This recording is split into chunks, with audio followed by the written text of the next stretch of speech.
শেখ হাসিনার যে ভয় দেখান, শেখ হাসিনা আসার ডেট ঘোষণা করলে অনেক লোকের কাপড় নষ্ট হয়ে যাবে, এটা আমরা বুঝি। নেত্রী খালি বলবে যে আমি অমুক তারিখের দিকে যাওয়ার চিন্তা করতেছি, কাপড় নষ্ট হয়ে যাবে, অর্ধেক নেতারা বিদেশে পলায়ে চলে যাবে, এটা আমরা বুঝি। আওয়ামী লীগকে ফেরানোর দায়িত্ব নিলেন বাংলাদেশের বর্তমান স্বরাষ্ট্রমন্ত্রী সালাওয়াদ্দিন। তিনি কি জন্য আওয়ামী লীগকে ফেরাতে চাইছেন তা নিয়েই নেটদুনিয়া তোলপাড়। স্বরাষ্ট্রমন্ত্রী সালাউদ্দিন একেবারে পরিষ্কার করে দিয়েছেন ঘটনাটা, এটা আর ঢাকঢাক গুড়গুড়ের জায়গা নেই। সরকার আওয়ামী লীগকে চিরতরে ব্যান করতে যাচ্ছে, নিষিদ্ধ করতে যাচ্ছে। খোদ ঢাকা বিশ্ববিদ্যালয়ে ছাত্রলীগ আবারও সক্রিয় হয়ে উঠেছে, এ খবর পাওয়া গেছে। এখন আবারও এই আশঙ্কা আওয়ামী লীগ বিরোধী শিবিরে ভীষণভাবে দানা বেঁধে উঠেছে যে খোদ ঢাকা বিশ্ববিদ্যালয়ে ছাত্রলীগ সংগঠিত হয়ে পড়েছে। এই ঘটনাগুলো একটা ইঙ্গিত দেয়। ঘটনাগুলো ইঙ্গিতটা এভাবে দেয় যে জনগণ কেন যেন আওয়ামী লীগের পক্ষে এক ধরনের অবস্থান নিতে শুরু করছে। পাবনায় কি ঘটলো? একজন যুবলীগ নেতাকে গ্রেপ্তার করার ফলে থানা ঘেরাও করা হলো, এলাকাবাসী থানা ঘেরাও করলো। গ্রেপ্তারের পরে পুলিশ বাধ্য হয়েছে ছেড়ে দিতে। দর্শক, নতুন একটা নিউজ আপনাকে স্বাগতম। প্রিয় দর্শক, বাংলাদেশের মধ্যে ঘটে যাওয়া বেশ কিছু চলমান ঘটনাবলী থেকে আপনাদের সামনে কয়েকটা গুরুত্বপূর্ণ খবর নিয়ে হাজির হয়েছি, যার কিছুটা অংশ বিশেষ ইতিমধ্যেই ভিডিওর শুরুতেই দেখেছেন। দর্শক, ভিডিওর শুরুটা দেখেই কিন্তু বুঝতে পেরেছেন যে আজকে নিউজটা ঠিক কতটা গুরুত্বপূর্ণ হতে চলেছে। তাই বলবো, যারা ভিডিওটি অন করেছেন নাটেনের সম্পূর্ণ নিউজটি মনোযোগ সহকারে দেখতে থাকুন, তাহলে আজকের মূল বিষয়টা বুঝতে পারবেন। তো দর্শক, আর দেরি না করে চলুন দেখে আসবো আজকে সেই কাঙ্ক্ষিত ভিডিওগুলো। তবে তার আগে বলবো, যারা এখনো চ্যানেলটি সাবস্ক্রাইব করেননি অবশ্যই চ্যানেলটি সাবস্ক্রাইব করে পাশে থাকা বেল আইকনটি ক্লিক করে দিন। আর যারা ইতিমধ্যেই চ্যানেলটি সাবস্ক্রাইব করে রেখেছেন তাদেরকে অসংখ্য ধন্যবাদ। তো চলুন দর্শক, ভিডিওটিতে একটি লাইক দিয়ে আমরা ধারাবাহিকভাবে সবগুলো ভিডিওর আলোচনা দেখে আসি। হাসিনারে কথায় কথায় থ্রেট দেন। ওই মিয়া, শেখ হাসিনা কি আপনার থ্রেট ভয় পায়? শেখ হাসিনা বঙ্গবন্ধুর মেয়ে, বঙ্গবন্ধু একটা হিমালয়, শেখ হাসিনার একটা হিমালয়ের কন্যা, এটা ভয় দেখায়। শোনেন, আমরা চিনি তো আপনাদেরকে, আপনাদের বহু নেতা আমাকে বিভিন্ন সময় টেলিফোন করছে যে একটু সুযোগ দেন, একটা প্রোগ্রাম করতে হবে। বিশ্বাস না? এরকম আমার মতো সবাই টেলিফোন করছে। আর আমরা কাউকে টেলিফোন করি? খবর নিয়ে দেখেন তো, আমাদের কোনো ছেলেরা, কোনো বিএনপি লোকেরা টেলিফোন করে যে প্রোগ্রাম করবো, অনুমতি দেন? আওয়ামী লীগ এটা পারবেন না। শেখ হাসিনার যে ভয় দেখান, শেখ হাসিনা আসার ডেট ঘোষণা করলে অনেক লোকের কাপড় নষ্ট হয়ে যাবে, এটা আমরা বুঝি। নেত্রী খালি বলবে যে আমি অমুক তারিখের দিকে যাওয়ার চিন্তা করতেছি, কাপড় নষ্ট হয়ে যাবে, অর্ধেক নেতারা বিদেশে পলায়ে চলে যাবে, এটা আমরা বুঝি। সুতরাং এগুলো করেন না। আওয়ামী লীগের কেউ কোনো নেতা মারা গেলে গত 10 বছর এই জামাত এবং আপনারা আলহামদুলিল্লাহ লেখার ট্রেন্ড চালু করলেন। আল্লাহ, মহান আল্লাহ বলে দিচ্ছে কেউ মারা গেলে ইন্নানিল্লাহ পড়তে, ওইখানে আপনারা আলহামদুলিল্লাহ লেখার ট্রেন্ড চালু করলেন। এগুলো সভ্য মানুষের কাজ? এগুলো থেকে বের হন, স্বতন্ত্রভাবে চিন্তা করেন। মোটামুটি আপনি তো একটা পলিটিশিয়ান, আপনি একটা পলিটিশিয়ান না। আপনারা যদি আসলে রাজনীতিবিদ হয়ে থাকেন, তাহলে আপনাদের আচার আচরণ, বডি ল্যাঙ্গুয়েজ, চিন্তা ভাবনা, এগুলো মানুষের সাথে যেতে হবে। তো সমাজের বাইরে যে আলাদা চিন্তা করলে পারবেন না। আমি প্রায় সময় খেয়াল করে দেখছি যে আপনাদের কেউ কেউ আওয়ামী লীগের ছোট কোনো মিছিল যদি হয়, ওইখানে এসে এটা বলার চেষ্টা করেন যে আওয়ামী লীগ হাস্যকর, আওয়ামী লীগ করতে পারতেছে না, আওয়ামী লীগ এই না, আওয়ামী লীগ সেই না। স্বরাষ্ট্রমন্ত্রী লেভেলেও দেখেছি এগুলো নিয়ে কথা বলতে, আওয়ামী লীগের নাকি শক্তি নাই। ভাই, একটা কথা বলি, আমরা কি দেশের বাইরে থেকে আইসা রাজনীতি করছি? আমরা তো এই 15 বছর গোটা বাংলাদেশে ছিলাম। বাংলাদেশে থেকে ওইখানে দেখেছি যে আপনারা বিএনপি বা জামায়াত কিভাবে এই 15 বছর রাজনীতি করেছেন। আমরা দেখেছি তো, আমরা তো তখন মাঠে ছিলাম। জামাত লুঙ্গির তলে ঢুকে গেছে, অর্ধেক দল ঢুকছে বিএনপির লুঙ্গির তলে, অর্ধেক দল ঢুকছে আওয়ামী লীগের লুঙ্গির তলে। তাদের ব্যানার ব্যবহার করে রাজনীতি করতে পারে নাই, নিজেরা ভালো থাকার জন্য, নিজেরা নিরাপদে থাকার জন্য করতে পারে না, এটা বাস্তবতা। বাদ দেন জামাতের হিসাব, আসেন বিএনপিতে।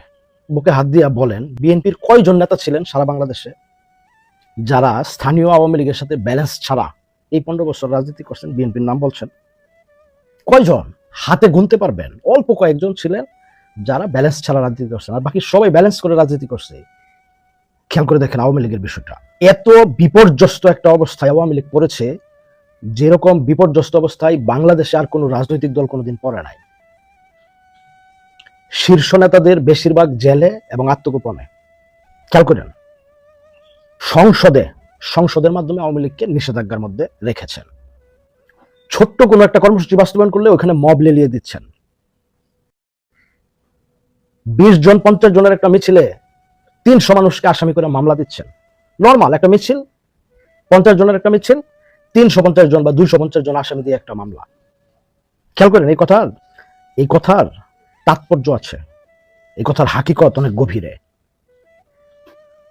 মব করতেছেন শিক্ষার্থীদেরকে, যারা ছাত্রদের সাথে ন্যূনতম ছাত্ররাজনীতির সাথে জড়িত ছিল, লক্ষ লক্ষ ছেলেদেরকে পরীক্ষা দিতে দেন নাই, শিক্ষা জীবন শেষ। ছেলেকে পাইলেন না, পরিবারকে ধরলেন, পরিবারকে হ্যাস্তন্যস্ত করলেন, অর্থনৈতিক যে ব্যবসা প্রতিষ্ঠান ওইগুলোতে আঘাত করলেন, লেখাপড়া বন্ধ করে দিয়েছেন, পরিবারের উপর জুলুম করছেন, এলাকায় থাকতে দিচ্ছেন না, অর্থনৈতিক সকল আয়ের উৎসগুলিও বন্ধ করে দিয়েছেন। কারোর নিকটাত্মীয় মারা গেলে ওই জানাজায় যেতে বাধা দিচ্ছেন। সত্য না মিথ্যা একটু ভেবে দেখেন। রাষ্ট্রের সকল বাহিনীকে লেলিয়ে দিয়েছেন শুধু আওয়ামী লীগকে নিধন করার জন্য। এমনকি সেনাবাহিনী সহ একটা ছেলে জামিন পাওয়ার সাথে সাথে তাকে আবার সোনে অ্যারেস্ট করতেছেন অন্য মামলায়। এবার একটু বুকে হাত দেন, হাত দিয়ে বলেন তো, এরকম চাপ আপনাদেরকে দিলে 15 দিন রাজনীতি করতেন আপনারা? আওয়ামী লীগের একটা নির্দিষ্ট একটা আদর্শ আছে, এটার একটা আবেগ, খুব শক্তিশালী আবেগ। এটা যত চাপই দেন এটা নড়বে না। দেখেন না, এত চাপের পরে, এত মবের পরে, এত মামলার পরে, এত হয়রানির পরে প্রত্যেক দিন লোকজন রাস্তায় বের হয়ে মিছিল করতেছে, প্রত্যেক দিন। আল্লাহর 30 দিন কারো নির্দেশ দেওয়া লাগে? আওয়ামী লীগ, ছাত্রলীগ এগুলো অন্য ধরনের সংগঠন, বাংলাদেশে এই ধরনের রাজনৈতিক সংগঠন আর নাই। বিশ্বাস করেন, কারো নির্দেশ লাগে না, ওটো করতেছে, ওটো। আমাদের কি এগুলো আলাপ করেন না রে ভাই? আমরা তো দেখছি চোখের সামনে যে কিভাবে লুঙ্গির তলে ঢুইকা কিভাবে স্থানীয় নেতাদের সাথে ব্যালেন্স করে এত বছর রাজনীতি করছেন। আর আওয়ামী লীগ তো আপনাদেরকে চাপ দেয়ই নাই, নিষেধাজ্ঞা কোনোদিন করেই নাই, নর্মাল গণতান্ত্রিক চর্চা করে রাজনীতি করছেন। এরপরেও আপনাদের কি অবস্থা, কিভাবে করছেন আমরা দেখি নাই। আমাদের নেতা কর্মীরা যে চাপের মুখে দ্বারা রাজনীতি করে, ওটা পারবেন না, ওই স্বপ্ন ভুলে যান। 15 বছরের মধ্যে আপনাদের লাস্ট 2 বছরের আন্দোলন দেখছি, তা ওই বড় বড় পশ্চিমা শক্তির শেল্টারে, অর্থায়নে, তখন একটু একটু একটু একটু বেরোয় করার চেষ্টা করছেন। এই সব দেখছি আমরা, তো অজানা না কোনো কিছু, অদেখা না। তো আরেকটা পার্টিকে টিটকারি মারার আগে একটু খেয়াল করেন। তো এই ঘটনাগুলো একটা ইঙ্গিত দেয়। ঘটনাগুলো ইঙ্গিতটা এভাবে দেয় যে জনগণ কেন যেন আওয়ামী লীগের পক্ষে এক ধরনের অবস্থান নিতে শুরু করছে। পাবনায় কি ঘটলো? একজন যুবলীগ নেতাকে গ্রেপ্তার করার ফলে থানা ঘেরাও করা হলো, এলাকাবাসী থানা ঘেরাও করলো, এবং তারপরের পরিস্থিতি নিয়ে আলোচনা করব এই ভিডিওতে, এবং এটাও বোঝার চেষ্টা করব যে এই ঘটনাগুলো কেন ঘটছে। এটা কি আওয়ামী লীগের উপরে মানুষের ভালোবাসা বাড়ছে, নাকি আওয়ামী লীগ পরবর্তী শাসন ব্যবস্থায় মানুষ বিরক্ত হয়ে পড়েছে? সেলিনা হায়াৎ আইভী, কুষ্টিয়ার পৌর মেয়র সাবেক আনোয়ার আলী, এরপরে পাবনার এই ঘটনাটা। তিনি কোনো বড় নেতা না, বিখ্যাত নেতা না, কিন্তু তার আটকের পরে যেভাবে শত শত মানুষ থানা ঘেরাও করেছে এবং তাকে ছাড়িয়ে আনতে সফল হয়েছে এবং পুলিশ তাকে ছেড়ে দিতে বাধ্য হয়েছে, এই ঘটনা কিন্তু অন্যরকম ইঙ্গিত দেয়। এই ঘটনা প্রমাণ করে যে জনগণ কেন যেন ফুঁসে উঠছে। তাহলে কি যাকে গ্রেপ্তার করেছিল পুলিশ তিনি নিরপরাধ? এবং নিরপরাধ ব্যক্তিকে মানে এই যে গ্রেপ্তার করার যে টেন্ডেন্সি, সেটা ইউনুসীয় যুগে সব থেকে বেশি দেখেছি। তার কি পরিসমাপ্তি হলো না? কি বলছে গণমাধ্যম, চলুন বাংলা ট্রিবিউনের এই শিরোনামটা দেখে নিন। বলা হচ্ছে, যুবলীগ নেতাকে আটক, থানা ঘিরে গ্রামবাসীর বিক্ষোভে ছেড়ে দিল পুলিশ। গত রাতে এই ঘটনাটা ঘটেছে। চলুন একটু ভেতরে যাই। পাবনার ভাঙ্গুড়ায় রিপন সরকার নামে যুবলীগের এক নেতাকে আটক করে থানায় নেওয়ার পর তাকে ছেড়ে দিতে বাধ্য হয়েছে। থানার সামনে বিক্ষোভ এবং অবস্থান নেয় গ্রামবাসী। পরে পুলিশের সঙ্গে গ্রামবাসীর প্রতিনিধিদের আলোচনার পর রিপন সরকারকে তাদের জিম্মায় পুলিশ ছেড়ে দেয়।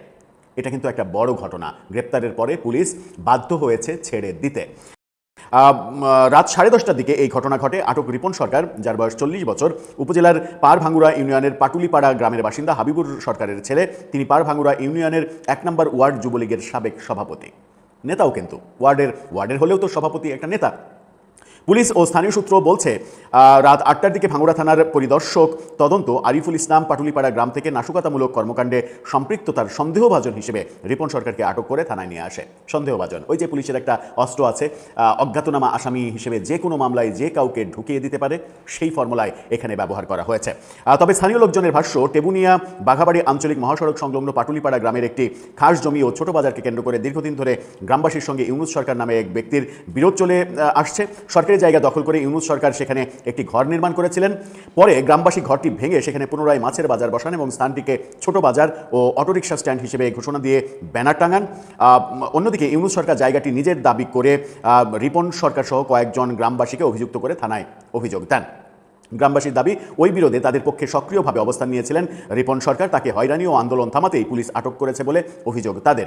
তারা আরও দাবি করেন, ইউনূস সরকারের দায়ের করা অভিযোগের কারণেই রিপনকে আটক করা হয়েছে। রিপনকে থানায় নেওয়ার খবর ছড়িয়ে পড়লে গ্রামবাসী ভাঙ্গুড়া থানায় গিয়ে বিক্ষোভ করেন এবং তাকে মুক্তির দাবি জানান। এ সময় পুলিশ বিক্ষোভকারীদের থানা চত্বর থেকে বাইরে সরিয়ে দেয়।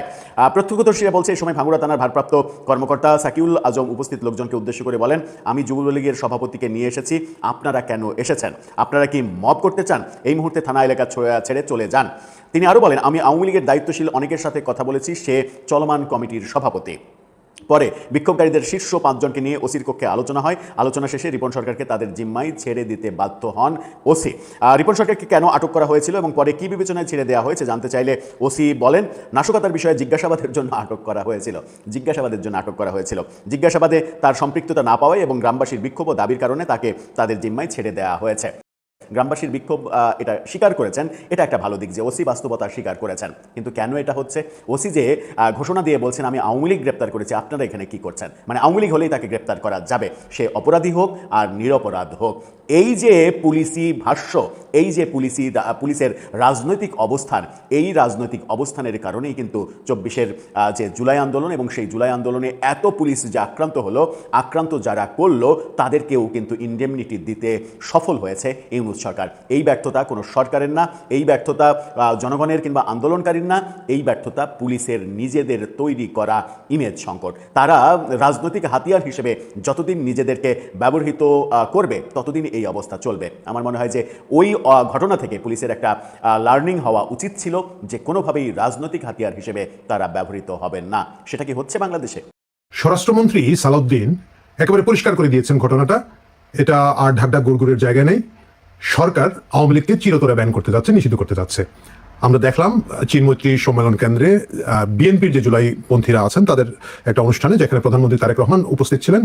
সেখানে আমাদের স্বরাষ্ট্রমন্ত্রী, যাকে অনেকেই অনেকটা ভারপ্রাপ্ত প্রধানমন্ত্রী হিসেবে মনে করে থাকেন, তিনি খুব পরিষ্কার করে বলেছেন। এবং কি বলেছেন কথাটা একটু শুনে আসা যাক। প্রথমে, আওয়ামী লীগের রাজনৈতিক পতন হয়েছে, আওয়ামী লীগের রাজনৈতিকভাবে নিপাত হয়েছে, নির্মূল হয়েছে, দাফন হয়ে গেছে দিল্লিতে। সেই আওয়ামী লীগ বাংলাদেশে আর কোনোদিন রাজনীতি করতে পারবে না। রাজনৈতিক দল হিসাবে আওয়ামী লীগের বিচার দাবি করেছি আমরা, আপনারা দাবি করেছেন, তদন্ত পরিচালিত হচ্ছে। ইনশাআল্লাহ খুব শিগগির রাজনৈতিক দল হিসেবে সেই রাজনৈতিক দলকে বিচারের কাঠগড়ায় নিয়ে যাওয়া হবে। সংবিধানের 47 আর্টিকেল অনুসারে আইন সংশোধন করা হয়েছে, সন্ত্রাস বিরোধী আইনে আছে, আইসিটি অ্যাক্টে আছে, রাজনৈতিক দলের সংগঠনের বিচার করা যাবে। তাহলে এটা পরিষ্কার যে আওয়ামী লীগকে এখন আর রাজনীতি করতে দেওয়া হবে না। মানে এতদিন পর্যন্ত আওয়ামী লীগকে যেভাবে রাখা হয়েছে সেটা হচ্ছে কার্যক্রম নিষিদ্ধ দল, মানে দল বৈধ কিন্তু কার্যক্রম করতে পারবে না। মানে আমরা দেখেছি যখন 5 আগস্টের পরে ডক্টর ইউনূস সরকার বাংলাদেশের শত শত সাংবাদিকের ব্যাংক অ্যাকাউন্ট ফ্রিজ করেছিলেন। অ্যাকাউন্ট আপনার, টাকার মালিক আপনি, কিন্তু এটাকে অনেক উদ্ভট এবং অবাস্তবভাবে বলা হয়েছিল এবং আপনার টাকা আপনি ব্যাংক থেকে তুলতে পারবেন না। দীর্ঘদিন ফ্রিজ ছিল, অনেকেরই খুলেছে, আমি জানি না সকলের খুলেছে কিনা না। আমার নিজের এত টাকা পয়সা নাই, সুতরাং আমার এইসব টেনশন নাই। বাট যে কথা যাচ্ছিলাম, আওয়ামী লীগ এতদিন ছিল কার্যক্রম নিষিদ্ধ কিন্তু দল বৈধ, একটা উদ্ভট অবস্থা। কিন্তু এখন যে জিনিসটাতে আমরা দেখতে পাচ্ছি যাচ্ছে, যেটা হচ্ছে আন্তর্জাতিক ট্রাইব্যুনালে এখানের মধ্যে আওয়ামী লীগকে দল হিসাবে বিচার করা হবে। এই অপশনটা ছিল, এই অপশনটা আইনটা সংশোধন করা হয়েছিল যাতে করে যুদ্ধাপরাধী সংগঠন হিসাবে জামাতেকে এবং অন্যান্য যুদ্ধাপরাধী যে রাজনৈতিক দল এবং সংগঠনগুলো ছিল তাদেরকে বিচার করা যায়। ইতিহাসের ট্র্যাজেডি হচ্ছে আওয়ামী লীগ এই আইনটা কখনো ব্যবহার করে নাই, যদিও সিভিল সোসাইটির পক্ষ থেকে, সাধারণ জনগণের পক্ষ থেকে একটা জোর দাবি ছিল। কিন্তু এজ ইউজুয়াল আওয়ামী লীগের সমন্বয়ের ভালোবাসার তিরিতির রাজনীতির কারণে জামাত ইসলামকে তারা ব্যান করে নাই, বরং তারা একেবারে আগস্ট মাসে এসে জুলাইয়ের চূড়ান্ত মুহূর্তে জামাত ইসলামকে ব্যান করে একটা হাস্যকর পরিস্থিতি তৈরি করেছিল। সে কথায় না যাই আমরা মূল কথায় চলে আসি। মূল প্রশ্নটা হচ্ছে আওয়ামী লীগকে কি আদৌ ব্যান করা সম্ভব? বলি আওয়ামী লীগ এর আগেও কিন্তু ব্যান করা হয়েছে, আওয়ামী লীগ এর আগেও কিন্তু শাস্তির মুখে পড়েছে। যেমন ধরেন 1958 সালে আইয়ুব খানের মার্শাল্লার সময় রাজনৈতিক দলগুলো নিষিদ্ধ করা হয়, তার মধ্য দিয়ে আওয়ামী লীগ পড়ে যায়। বাট সেটা একটা বাল্ক কাহিনী ছিল। কিন্তু আওয়ামী লীগকে শুধু আওয়ামী লীগ হিসেবে এর আগে নিষিদ্ধ করা হচ্ছে মুক্তিযুদ্ধের সময় 1971 সালে। ইয়াহিয়া খানের সামরিক শাসক তখন আওয়ামী লীগকে অফিসিয়ালি নিষিদ্ধ করে দিয়েছিল। ইয়াহিয়া খানের পরে এখনকার সরকার আবার আওয়ামী লীগকে নিষিদ্ধ করার একটা উদ্যোগ নিচ্ছেন এবং এটা আইসিটি আইনের মাধ্যমে তারা করে ফেলবেন। এই বিষয়ে সালাউদ্দিন সাহেবের বক্তৃতার পরে আমি মোটামুটি নিশ্চিত। এর আগে কিছু কিছু আশাবাদী লোকজন মির্জা ফখরুল ইসলাম আলমগীরের একটা দুটো বক্তব্য থেকে ভেবেছিলেন যে হয়তো বিএনপি আওয়ামী লীগকে কোনো একটা স্পেস দিতে পারে। কিন্তু বেচারা মির্জা ফখরুল ইসলাম আলমগীরের নিজেরই স্পেস কতটুকু বর্তমানের সরকারের মধ্যে আছে সেটা নিয়ে আলাপ আছে, ভিন্ন প্রসঙ্গ। আমরা না বলি, মির্জা ফখরুল ইসলাম আলমগীরকে ব্যক্তিগতভাবে আমি খুব পছন্দ করি, সজ্জন রাজনীতিবিদ, বাট বর্তমান রাজনীতিতে তিনি কতটুকু ছিলেন বা না ছিলেন, জুলাইয়ের আন্দোলনের এই মঞ্চ তাকে দেখলাম না, জানি না, হয়তো সুস্থ আছেন, বাইরে আছেন, বাট বিএনপি আসলে চালাচ্ছেন সালাউদ্দিন আহমেদ, এবং সালাউদ্দিন সাহেব যখন খুব বোল্ডলি বলেছেন যে আওয়ামী লীগ নিষিদ্ধ হবে, সেটা নিষিদ্ধ হবে।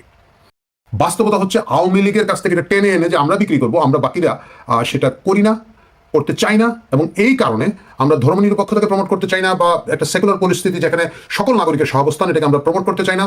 আমরা শেষ পর্যন্ত গিয়ে ওই বিভিন্ন জঙ্গি গোষ্ঠীর খপ্পরে পড়ে যাই, আমরা বাংলা ভাই থেকে শুরু করে ইংলিশ ভাই হই, আরবি ভাই হই, উর্দু ভাই হই, ফার্সি ভাই হই, কিছু একটা হই।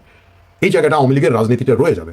এবং ইতিহাসে কিন্তু এই ঘটনা আছে। আমি একটু আগে আপনাদেরকে যে উদাহরণটা দিয়েছিলাম আর্জেন্টিনা থেকে, আর্জেন্টিনার বাইরে যদি যান, আপনারা মনে আছে মিশরের ব্রাদারহুডকে কিন্তু নিষিদ্ধ করা ছিল, বছরের পর বছর মুসলিম ব্রাদারহুড নিষিদ্ধ ছিল, কিন্তু আরব স্প্রিং এর পরে তারা কিন্তু ক্ষমতায় আসলো। হ্যাঁ, টিকতে পারে না অন্য কারণে, তারা তো আসলে জামাতের মতোই অতি উৎসাহিত হয়ে অতি লাফালাফি করে ফ্রিজ দাও, পর্দা দাও, এই দাও সেই দাও, নিজের মেয়ের নামে বরাদ্দ নিজে দিয়ে দাও, মানে এই কাহিনীগুলো তো ওরা করে, মানে এরা নিজেদের নিয়ন্ত্রণ করতে পারে, কন্ট্রোল করার ক্ষমতা এই রাশমিকা মান্দাকারের সমর্থকদের নাই।